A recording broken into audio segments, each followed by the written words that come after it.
on attaque maintenant le tout nouveau chapitre, chapitre 8, probabilité infinie discrète. Alors, qu'est-ce que ça veut dire? On va regarder des probabilités infinies.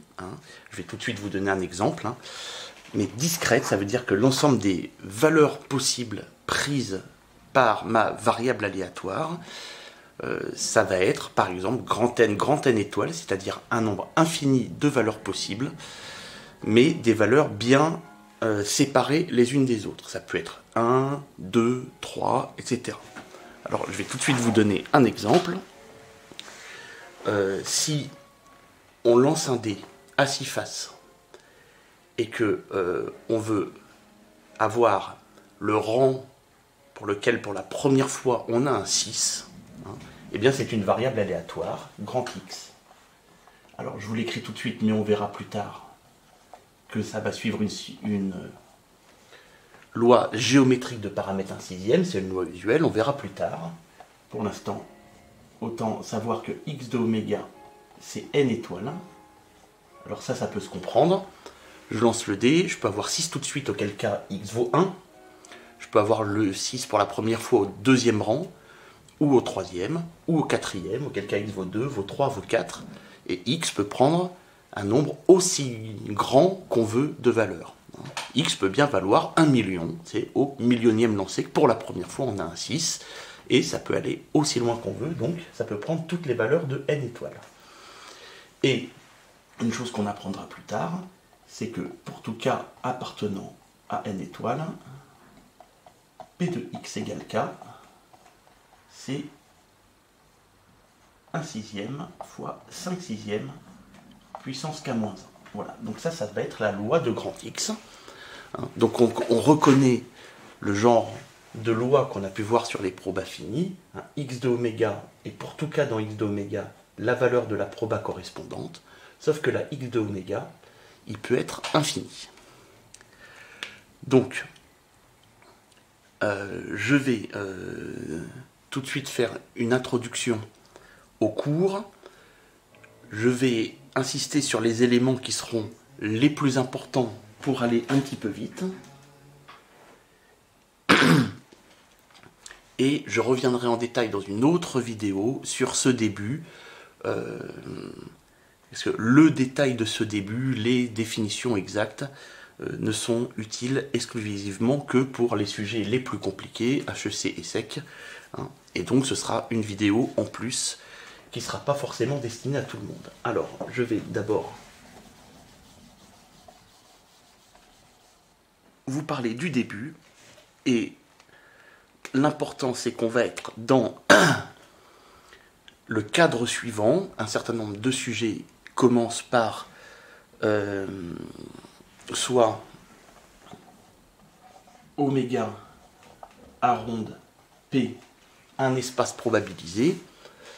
La seule chose qu'il faut savoir, c'est que oméga, ça va être l'ensemble des résultats observables. P, c'est la proba.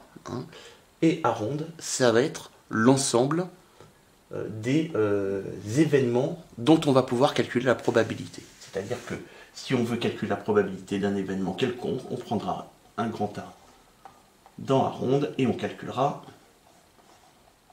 P de A. Et les propriétés intéressantes qu'il y a sur A ronde, c'est celles que je vous ai déjà décrites, c'est-à-dire que il y a l'ensemble vide dans A ronde, il y a oméga dans A ronde, et si je prends deux événements A et B dans A ronde, alors l'union c'est dans A ronde, l'intersection c'est dans A ronde, donc, et aussi l'union, une union infinie, une intersection infinie, tout ça, il suffit de savoir qu'en fait, je peux donc calculer tout ce dont j'ai envie de calculer, les unions, les intersections, tout ça c'est licite, voilà. Maintenant, je passe à peu près au milieu de la page. Il y a probabilité, définition et propriété, définition. Et le deuxième point, si... Alors c'est une question de vocabulaire, mais qu'il faut savoir. On dit que A est négligeable si P de A égale 0, et si P de A égale 1, on dit que A est presque sûr. Alors pourquoi ce petit vocabulaire? Pourquoi est-ce qu'on dit par exemple négligeable et pas impossible, et presque sûr et pas sûr? Parce qu'on est dans le cadre des probas infinis. Par exemple, si je lance un dé à 6 faces, je peux imaginer ne jamais obtenir de 6. Voilà, j'imagine un lancer où je n'obtiens jamais, jamais, jamais de 6. Donc, les lancers infinis où je n'obtiens jamais de 6, ça existe. Donc, on ne peut pas dire que ça n'existe pas du tout. Mais la probabilité que ça arrive, c'est nul. Donc, on prend une précaution. On ne dit pas que c'est impossible, vu que je peux concevoir que ça existe. Mais en tout cas, ça n'arrivera jamais. On dit que c'est négligeable. On dit que c'est presque sûr. Donc, il faut retenir. Négligeable, c'est probabilité nulle. Presque sûr, c'est probabilité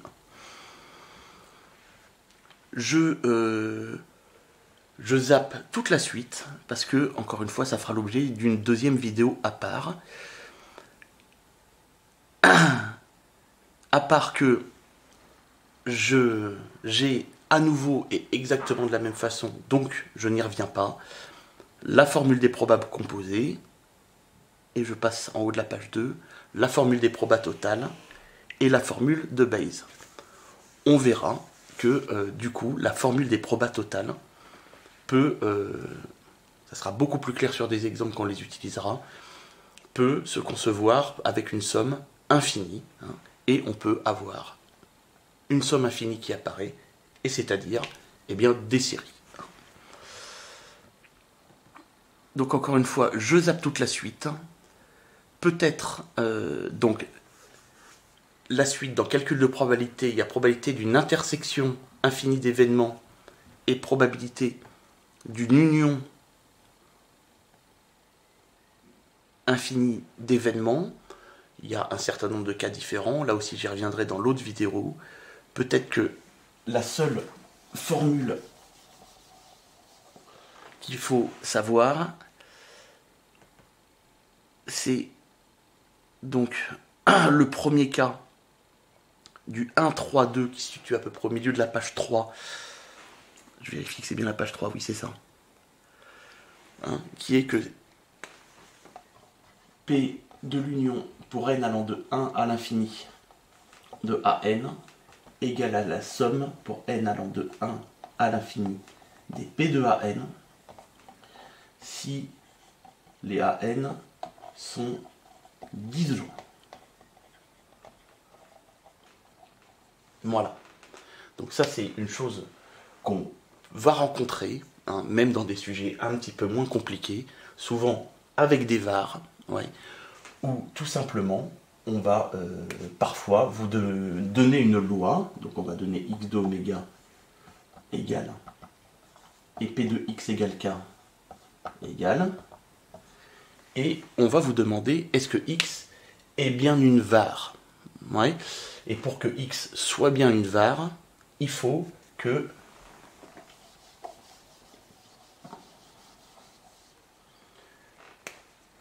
la somme pour k appartenant à x d'oméga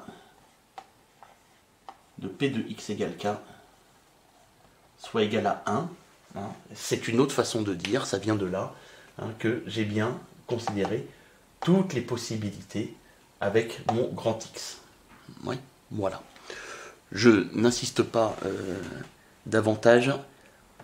L'immense majorité du temps, dans les sujets, on ne s'embarrasse pas trop avec ce genre de questions.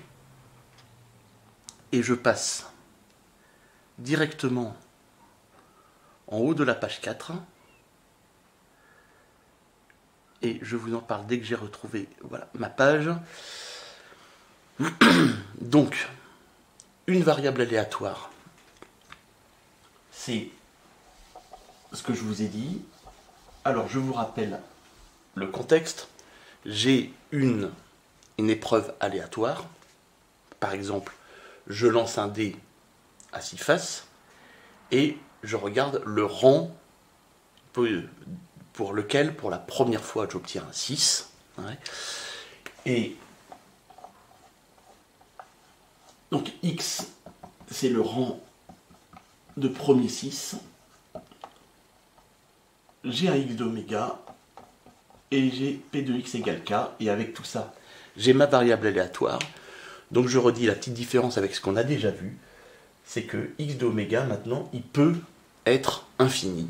Typiquement, n étoiles. Ça peut être l'ensemble des entiers allant de 2 jusqu'à plus infini, enfin l'ensemble des entiers plus grand que 3, l'ensemble des entiers plus grand que 8, etc.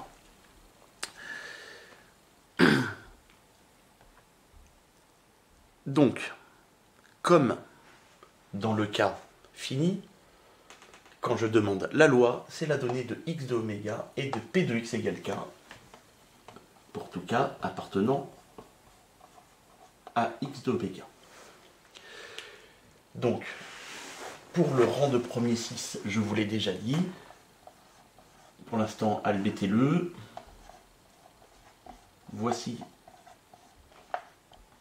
la loi en question, que je peux voir parfois écrit sous la forme suivante. K 1 sixième, 5 sixième, puissance K moins 1, pour K appartenant à n étoiles. L'immense majorité du temps, c'est sous cette forme-là. Mais là, je retrouve tout. Ici, j'ai x d'oméga. Et là, j'ai une valeur de x d'oméga et la proba correspondante. Je passe tout de suite au 2 de 2. Ce qui m'intéresse, c'est comment j'obtiens ça. Ouais. Et la première façon qu'on a de faire parfois, on n'a pas bien le choix, c'est parfois déterminer directement la loi de Mazar. Ouais.